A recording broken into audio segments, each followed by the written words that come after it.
Hi. Hi guys. Hey guys. Hey guys, you're watching Road to SEA Games. Road to SEA Games. Road to SEA Games. Road to SEA Games 2019.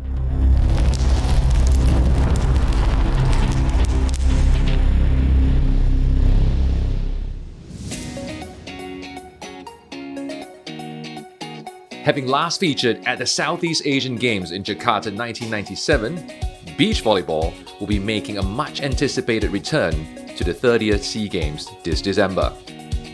Team Singapore will be making an historic first appearance in this event at the Games, and hopes and spirits are high within the camp. So this is the first time Singapore is sending a beach volleyball team to the SEA Games. It's a historical moment, so how does it personally feel for you? Maybe Kingsley, you can start first. I think it's a very good opportunity for us. It's because it's actually part of one of the major games. We've been traveling a lot to play in like the FIVB World Tour and also the Asian Championship, but that's not considered as a major games per se.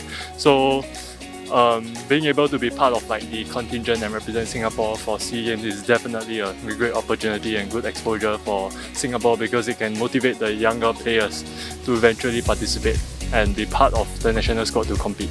Yeah, I think this competition is a great opportunity for Singapore to showcase its beach volleyball scene.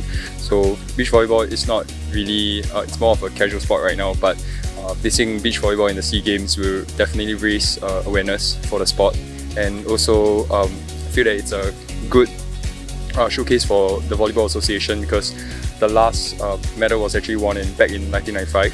So the fact that we are under the same association, I think we can really do our part for the association.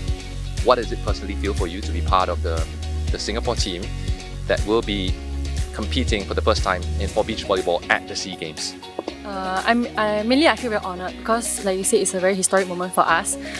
Being only in the beach team for 2 years, being able to be part of the team that is going to SEA Games is a very happy moment for me, and I'm very happy for myself and the team. For me, I feel like the team has already put in a lot of effort to train for the SEA Games. So hopefully we can get something, like achieve something in this upcoming SEA Games. Having known each other since secondary school days, having played indoor volleyball first and then transiting to beach eventually, has that bond or that friendship actually helped you in any sense in terms of the chemistry on court? Yeah, definitely. I've known him for almost 8 years now, and whatever we do on the court, we kind of know what we're going to do. Whether even though the ball is like in between us, we kind of know whether we want to take or who want to take. Yeah, so I think this really helps our chemistry and our playing style in the court. Yeah, there's a lot of unspoken things that happen on court that we don't really need to through our voice. It's through our daily experience that we know each other daily, we meet each other daily, so we tend to trust each other even more. Yeah, so and this trust is very important in volleyball. Yep, so I feel like our friendship through 8 years really benefit a lot in the court as well. How has the experience of coming back to play together again been this time around?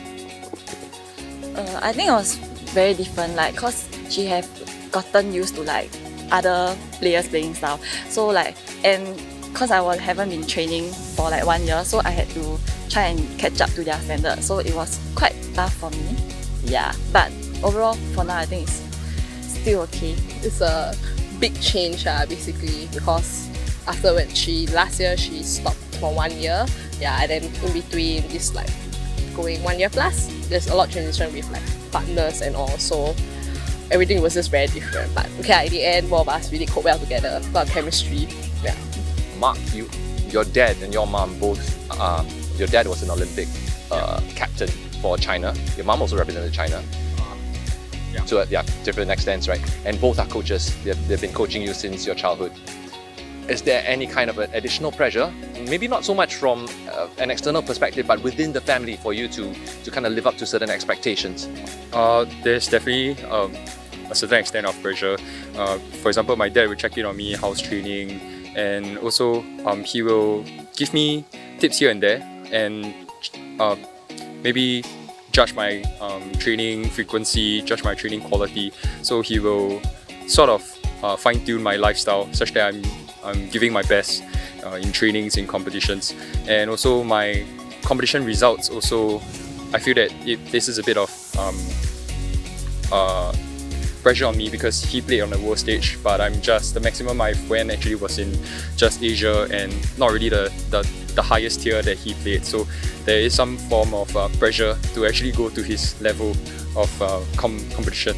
Kingsley, a bit more about your family and your childhood. I understand you used to play hockey in primary school, and then in a family of 4 where you had 3 sisters, you eventually played competitive volleyball, although you did experiment with it also when you were in primary school. How did that change happen?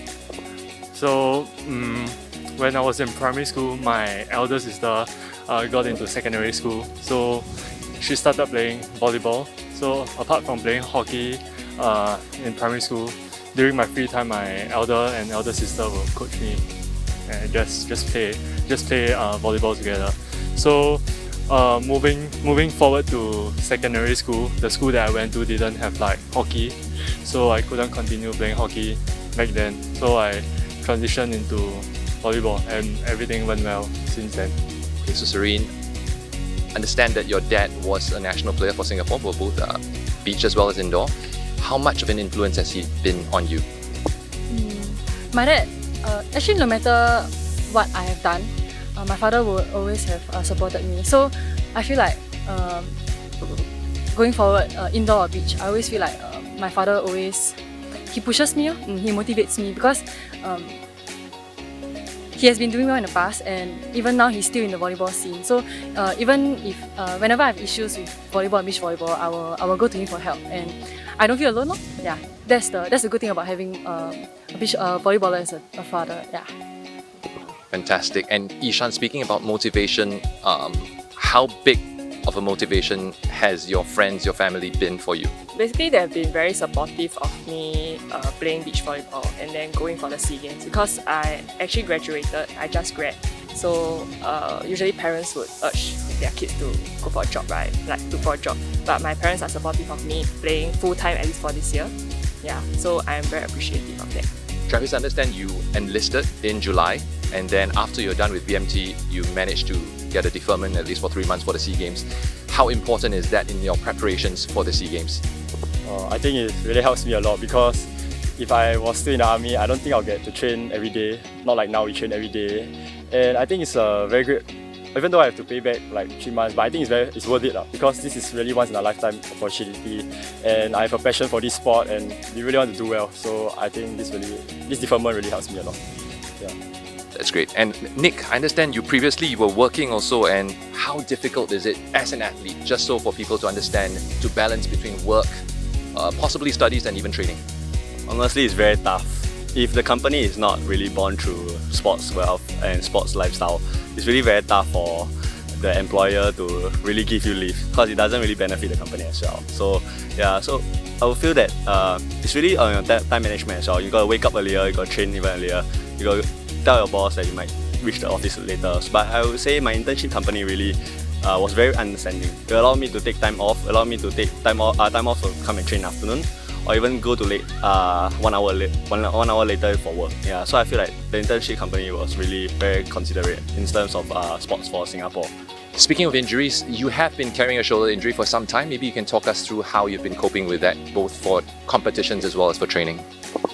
It's been, because I have a meniscus on my right shoulder, I have a slap tear. So during this whole journey, starting in January onwards, was pretty tough, because when training level got higher and like more intensity, then where days after training I'll feel like soreness, or not, here will be painful, where sometimes even sleep in the middle of the night will feel painful. But so far, because I've also been rehabbing all a while, so my physio has been helpful all a while. So yeah, so all the way come here, this is what month? October, yeah. So far my rehab journey has been smooth lah. Yeah. Speaking of the support from families and friends and the rest of Singapore, how important is that support for you? It's very important, because like a lot of sacrifices have to be made. So like, for example, my friends, they will know that I have to go for training, and they will understand from my point of view. And my parents, they don't like discriminate, not really discriminate, but they don't like say like don't go training, it's a waste of time. Like they understand how like I feel about this sport, and they're very supportive about it. Yeah. Hi guys, I'm Kingsley. Hi, I'm Mark. I'm Eliza. I'm Gladys. Hi, I'm Lau Ee Shan. And I'm Serene. Hi, my name is Trevis. Hi, my name is Nicholas. We are from Team Singapore Beach Volleyball team. Do support us. Do support Team Singapore Beach Volleyball at the upcoming SEA Games 2019. See you guys at 2019 Go! Team SG!